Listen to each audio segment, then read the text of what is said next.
Welcome back to History Snippets, and this week we are going to talk about St. Patrick's Day. As I'm sure you know, the feast day for St. Patrick is on March 17th, and St. Patrick is the patron saint of Ireland.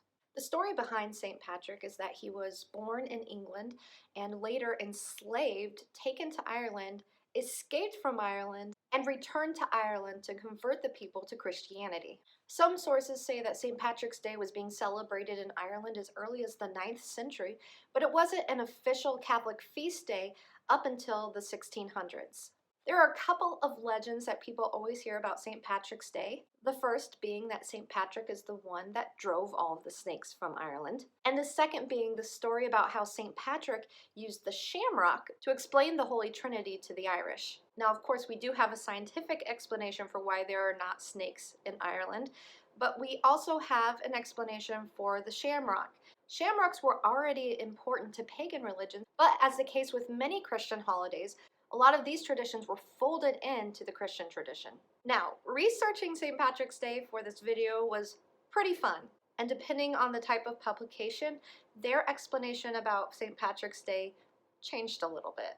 In the Irish Monthly in 1897, they were talking about St. Patrick's Day in that article as a very religious sort of holiday, but it was also a very nationalistic article. No saint was ever more closely wound up with a people than St. Patrick is wound up with Ireland.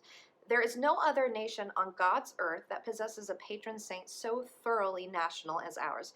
St. Patrick is all our own, and we are his.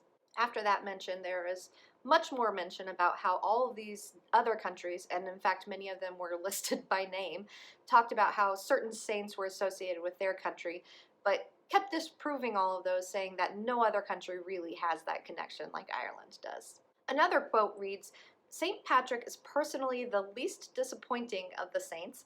There is hardly any saint's life that surpasses his in the pathetic beauty of the legends that cling round his name." I'm not really sure most people would take kindly in saying the other saints might be disappointing, but there you have it. In another book called Curiosity of Popular Customs by William Shepherd in 1897, out of England, so take that with a grain of salt, focused much more on the idea of St. Patrick's Day as a joyous holiday full of celebrating.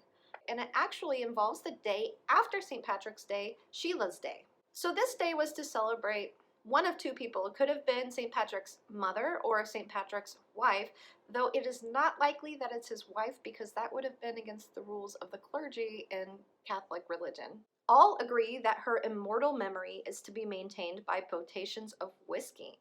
The shamrock worn on St. Patrick's Day should be worn also on Sheila's Day, and on the latter night be drowned in the last glass.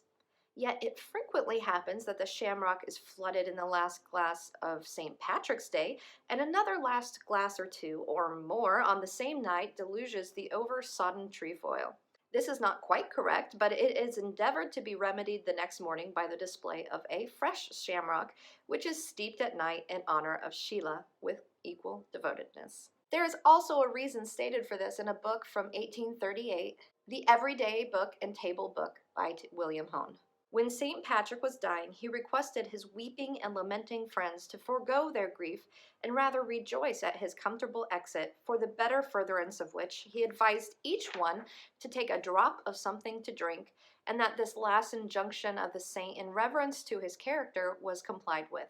And to close out this video, I'll just mention St. Patrick's Day in America. St. Patrick's Day was really first celebrated in America with the advent of Irish immigrants and Irish soldiers during the 18th century.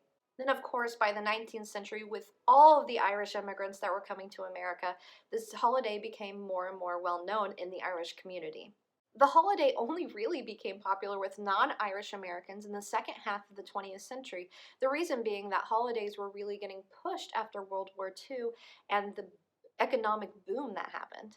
But one thing to note is that this more secular celebration of the holiday started first in America and actually traveled to Ireland later. It was much more of a religious holiday to begin with. Thanks for listening in, and we will catch you with another history snippet next week.